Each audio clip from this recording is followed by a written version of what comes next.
Okay, so we're going to go ahead and put the car in the air and properly and safely place it on jack stands. Okay, so over here on the driver's side, I've lifted up on that nice beam that goes through there, and I lifted farther back there so that we can place a jack stand here at the front. I'm going to go ahead and lower the jack down onto the jack stand, and we just want to have that cradling that beam.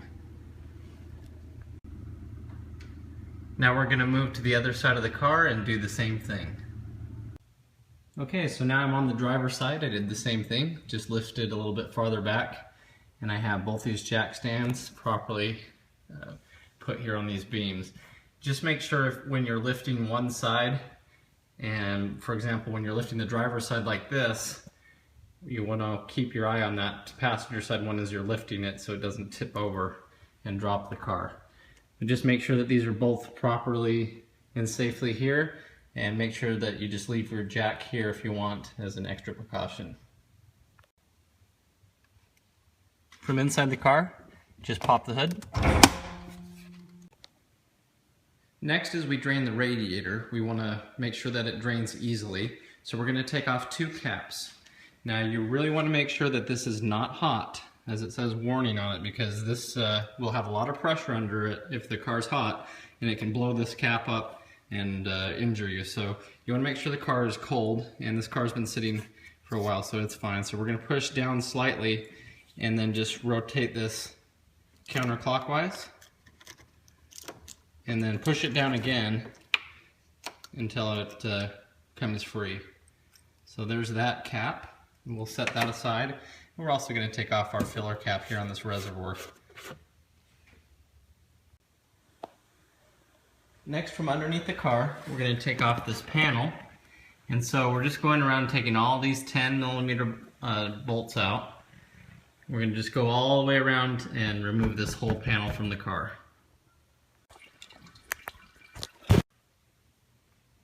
Okay, so we're going under the car here, and we're going after this big radiator hose. So we just have a pair of pliers here. We're just going to grab this clamp and compress it and move it off. Then we're just going to grab the hose here with our hand, work it back and forth. Sometimes you have to kind of break it loose. And then we just have our 5-gallon bucket that's going to catch it all. Alright, here we go.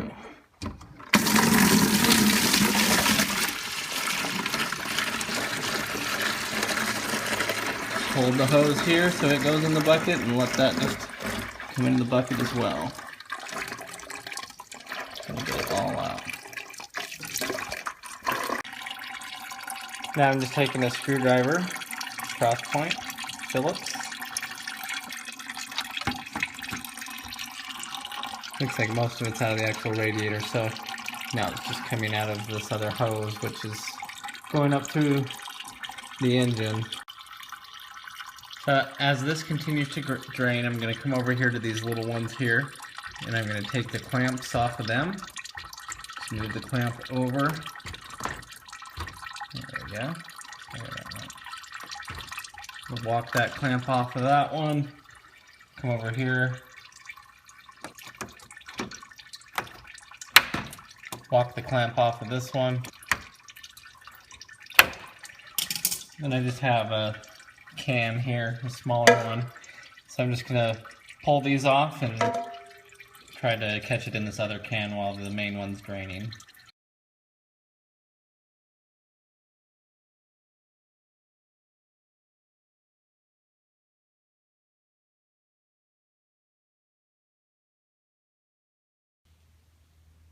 Next, we're going to remove some components that'll make it easier to access the radiator. And I've already broken these down a little bit, so it's going to save some time just for the video's sake. But I just took out this in this clip here, so I can remove this portion of the air intake. I took off these two clips to take off this power duct. That may not be completely necessary. If you wanted to, you can do it. I also took out a 10mm bolt here to free up this air intake system, and took off these 4 10mm nuts on the top of this engine cover. and unplug the mass airflow sensor here. Pinch on that and pull that off. And by doing that, we're going to be able just to set this out of the way and access our radiator. So with a Phillips screwdriver, I just loosened this up until it was fairly loose. And now we're just pulling this air box away. I actually decided to do it here instead of up there, but either way would probably work just fine. And now we can just set this air box out of the way. You are still connected here on this mass airflow meter wire, and if you want to break that clip, then you can. I'll probably end up doing that just to be able to pull this whole box out of here. I was able just to push it through on one side so that Christmas tree pin is still there. We're going to go ahead and just remove this air intake system now, and that'll give us more room. Okay, so we're under the car looking at the radiator from the back side, and there's a body harness that's coming off of the car, and so we're going to have to unplug it here and here in order for us to be able to remove the whole radiator system from the car. These clips can be a little stubborn, so the technique I like to use is use one flat screwdriver to push down on this pin and have another one put right in here to start to pry it away. So then you can see it just comes right out after that. So we're going to do the same thing for this guy up here.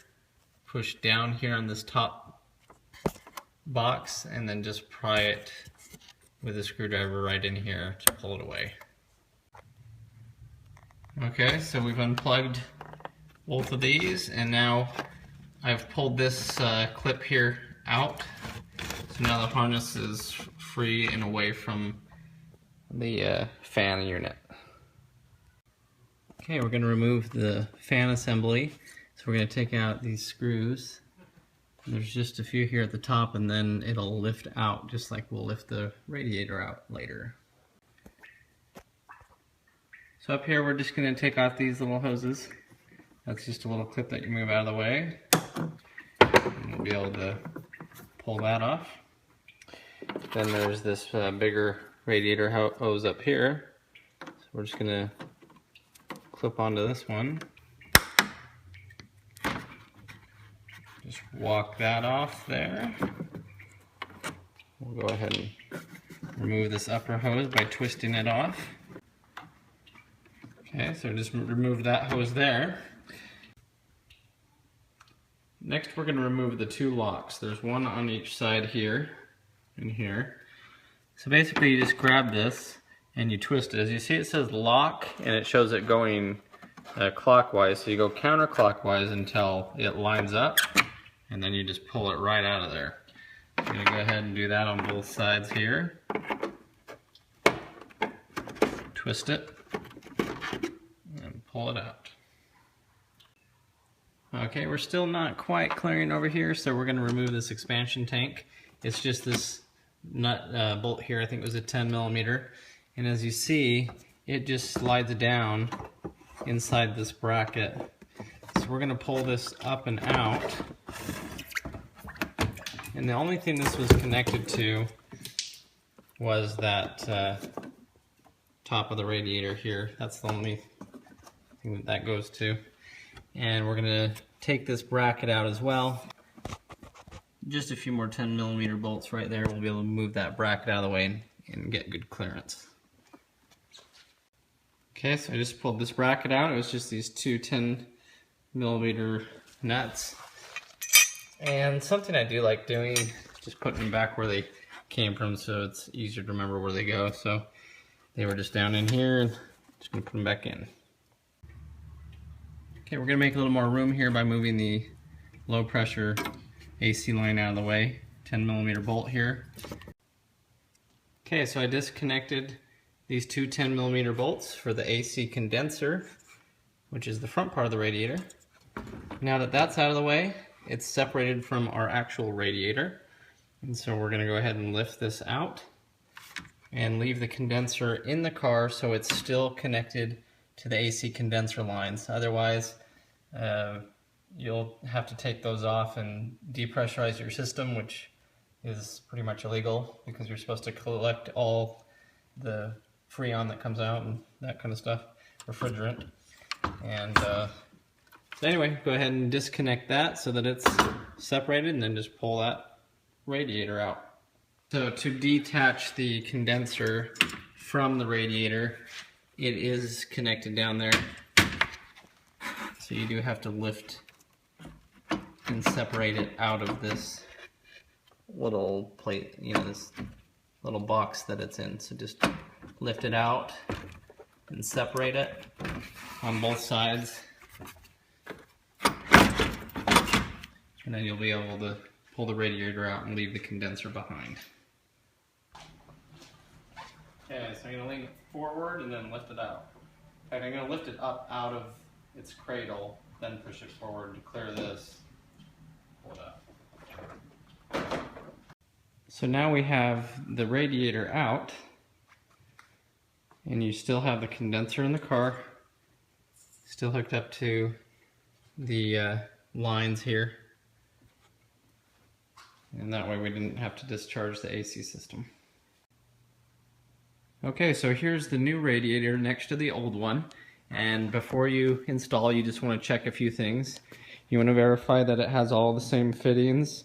It has the two fittings coming out here for what would be the cooler, trans cooler, and then has the same fittings up top.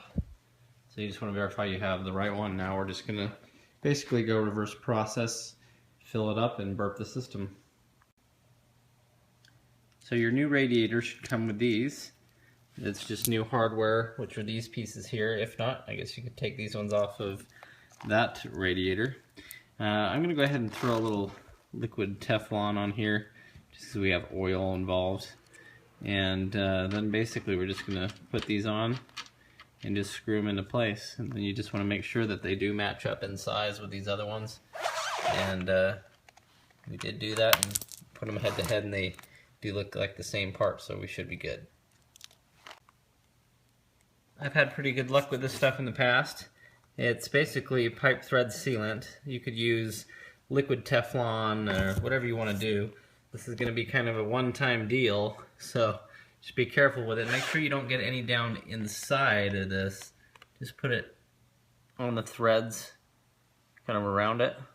Don't have to put too much of it, but just paint this little guy, and then go ahead and run that on. We're going to be using a 17mm wrench, and just put it on snug, but just remember, we're going into plastic here, so if you tighten it too much, you could crack this housing, so don't go too hard with it. Okay, so that one's on, and this one's on now too. Remember, just don't go too tight with it, and if you want to install these once this is in the car, you could do that too. It'd probably be even a good idea, since it'd give you a little more clearance dropping this thing back in. But anyway, just install those. Okay, depending on what they send you, you may also have to steal these off of the bottom of the old radiator, transfer them over to the new one. Okay, so I've just lowered the new radiator down in here, and remember that the AC portion of it has to sit down inside of the new radiator. So the two tabs that are on the bottom of the new radiator on each side, just got to put the radiator down in first, and then grab this other air conditioning radiator and just make sure that it sits down in front.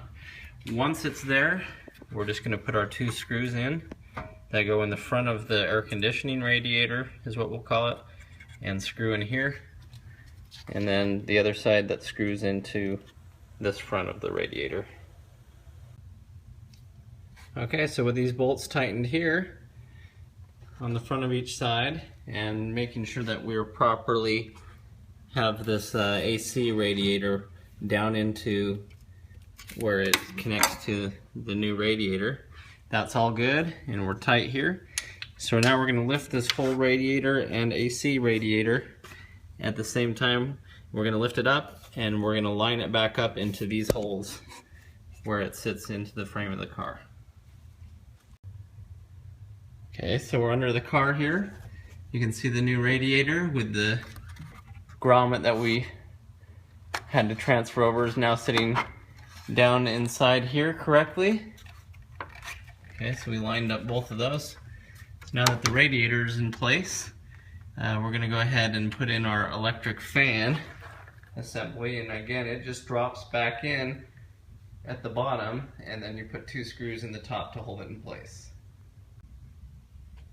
Now on these locks, to lock the radiator in place that we took off in the beginning, you want to make sure you get the grommets off the old radiator too if they stay with it. This one, when I pulled it off, it came right with it, but this one stayed on the old radiator, so you'll have to transfer it over. To get them onto the new radiator, it's just a little bit too big for these to slide on, so you can either file it down if you have to, or I'm going to just hit it with a little bit of penetrating lube here and slide it down on top. Okay, we're going to go ahead and lock these into place. Remember, these are the clips that just hold the radiator in, and we had to file a grommet down a bit just to get these to fit, since the grommet didn't want to go over the old posts. But anyway, go ahead and lock these into place, and that'll help keep the radiator back so we can slide the fans back in. And so they just drop right back down in, and they have a bolt or a nut place at the top to screw into the top of the radiator, and at the bottom they just have a tab that fits into that tab right there. So just drop it into that tab, screw it in. Okay, so we dismounted the electric cooling fans. Remember, we dropped them into place into the radiator to where there were 2 tabs at the bottom. Then we pushed it forward, and we used the new screws that they gave us to screw it right into here. And this was actually pretty interesting because all they had were 2 little holes there, and these were kind of self-tapping screws. So you have to really get this on there straight, and just go slow with it so you don't put it in at an angle and mess it up, and do not over tighten it because you'll probably crack this radiator and ruin everything you just did. So just make sure you put those screws in on each side nice and straight, and just get them tight, but don't over tighten them and crack anything. Okay, next I'm going to go ahead and reattach these oil cooler lines. So just slide them back over, and then grab your pliers and try to line this up back to right where it was. If you can see where it went, that's the best way. And give it a tug. Seems like that's on there pretty tight. I'm trying to pull it off, and it's not really wanting to go off. I mean, worst case scenario, I guess take these off and put the other factory ones on, but they should be pretty close. So I'm going to go ahead and go over here, slide this one on, same thing.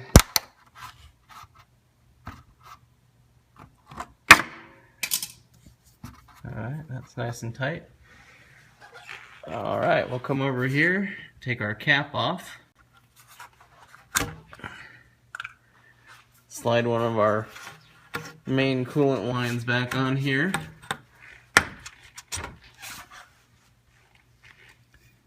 and then go ahead and just grab the clip here again.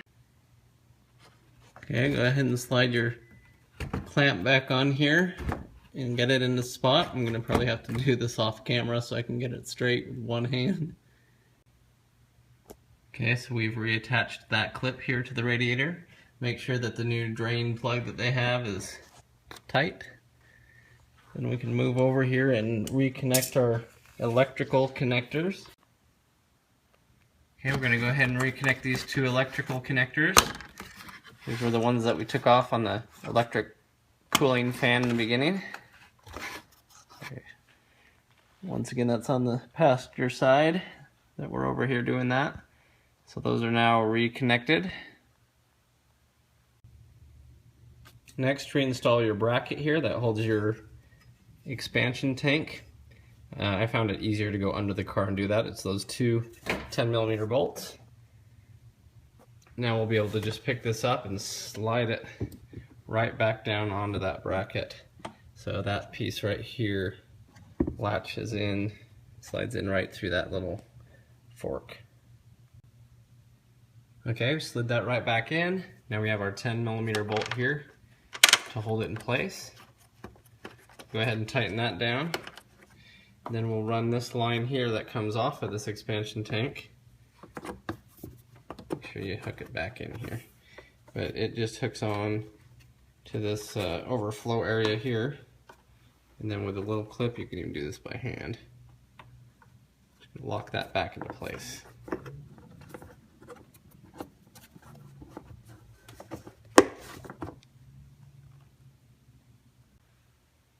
Okay, we're going to go ahead and remove the cap here for this top part of the radiator. Now we're going to start pouring in our coolant. And we want to pour it in this hose first that goes into the engine and fill it up as much as we can. And as soon as it's about to overflow, then go ahead and stick it back on here and replace the clamp. And then fill the radiator here the rest of the way until it's pretty much overflowing. Okay, so I've poured pretty much as much coolant as I could in here to where the level was up to here. If you keep pouring it enough, it'll siphon and start coming into the radiator on the other end, so you don't need to have it too bad. But once it's kind of floating in this area, hurry and put it on here, put your clamp back on, then fill the rest of the radiator here. I did take this off again real quick just to make it easier. So I'll throw that back on. And just remember, it's important to have the car in the air like this, because you want this to be the high point so that it'll burp the system as you're filling it in. And just pour it in slowly. Just think about it like if you're drinking a bunch of water. Got to take your time. Pour it in, and then we'll put the car back together and worry about burping it a little more.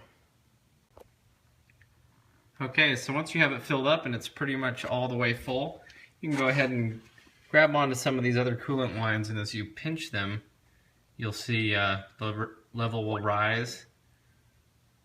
And you can kind of play around with them and see if you can get any other air bubbles out. But you'll hear that.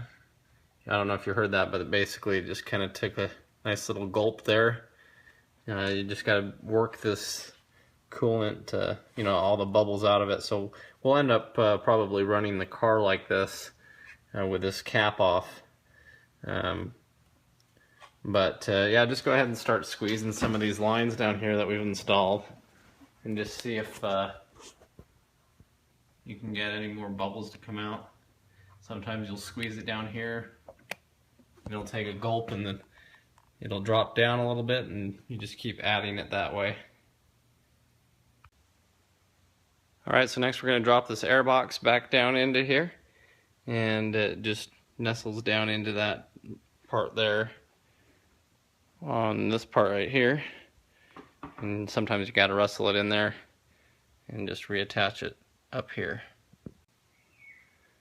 Okay, go ahead and reattach your mass airflow meter sensor, and this screw here that holds this into place. Make sure that you got that lined up down there, and that there's little pegs in the bottom that also go down into the frame.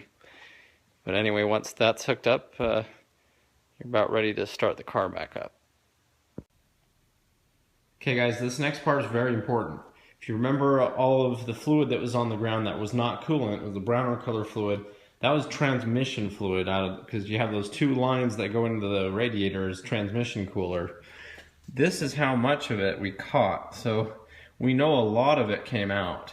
At this point, I'm ready just to change the fluid, and if you're at this point, it makes it really easy, and you don't want to be guessing how much you took out. So let me show you under here.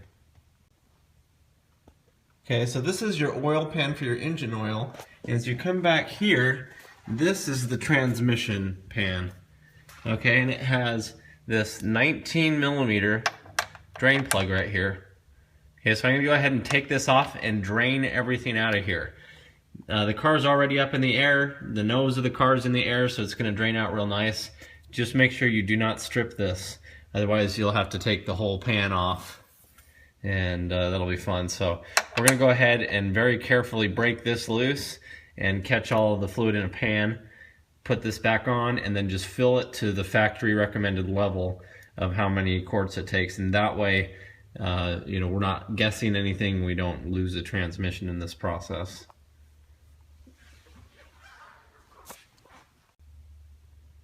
Okay, that was a little nerve-wracking just because on other cars I know that these break often, but I went ahead and broke this loose. Have my drain pan here. We're just going to go ahead and drain this transmission fluid. Alright, so we're going to go buy all new fluid and fill it to capacity, and I'll show you where you add it. Okay, to help it drain a little bit better, we're taking the dipstick out, which is where we're actually going to fill this new fluid in. So it's a 10 millimeter bolt here that I already broke loose. Just don't drop it down in there. Move that out of the way. Then you can pull the dipstick up. Okay, so we're not going to pull this all the way out right now. Just want to make sure that it's going to drain a little bit better with this cap lifted off. Okay, it's pretty well all drained out. We're going to put our drain plug back in. Make sure you still have that copper washer on there. And we're going to go ahead and put this in and tighten it. Do not over tighten it and break it, or you're in a world of trouble. Okay, it looks a little dirty there, but we put that back in and it's nice and tight. We're going to go ahead and add more of the new transmission fluid through the dipstick. Okay, so I ran over to the dealership and they were very happy to sell me some transmission fluid. This is what these cars have. It's this Nissan Matic S. Apparently it replaced the Matic J, but it's interchangeable from everything I've seen. The car lost about 5 quarts, so that's what I'm going to put back in it. And basically all we're going to do here, remember the drain plugs back in. We took out this bolt here and lifted the dipstick out. Get it all the way out here. So we're just going to get a funnel and we're going to pour it into the dipstick area right here. And that's how you fill the transmission fluid. So we're just going to go all 5 quarts right now. Alright, so here we go. Pouring it in using a funnel.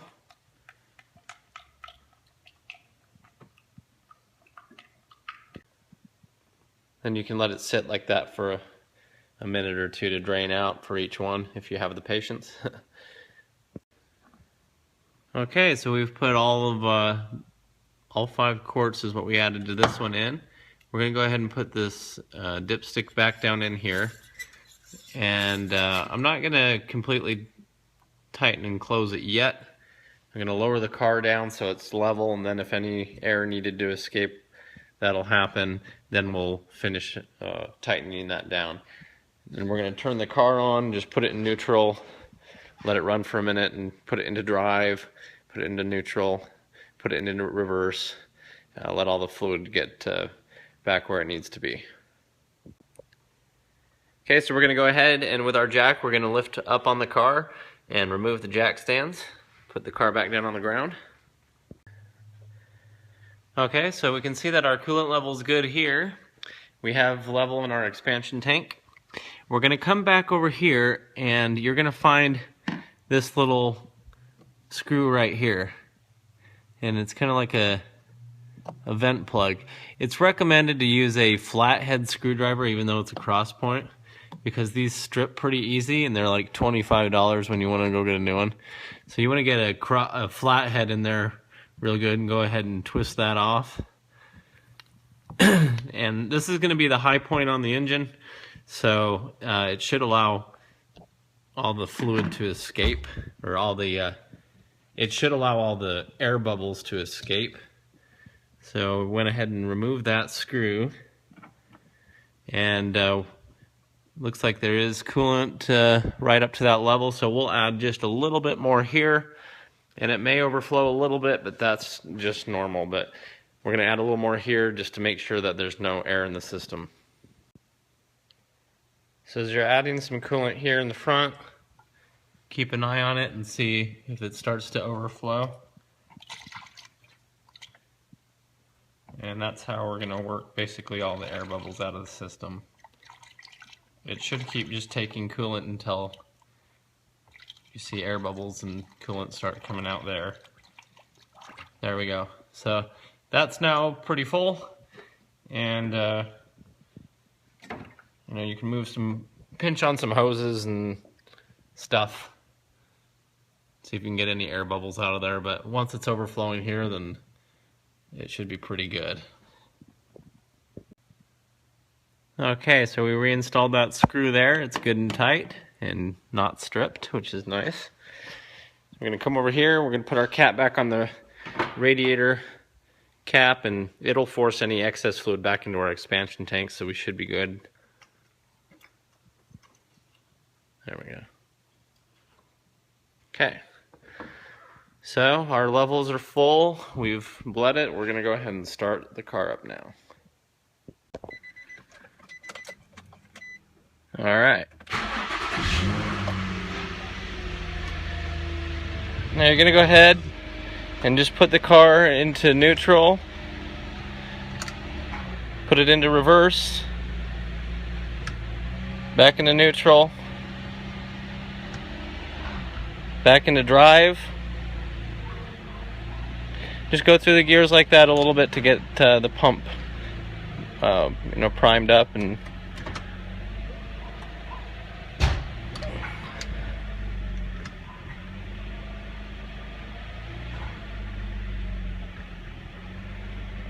okay.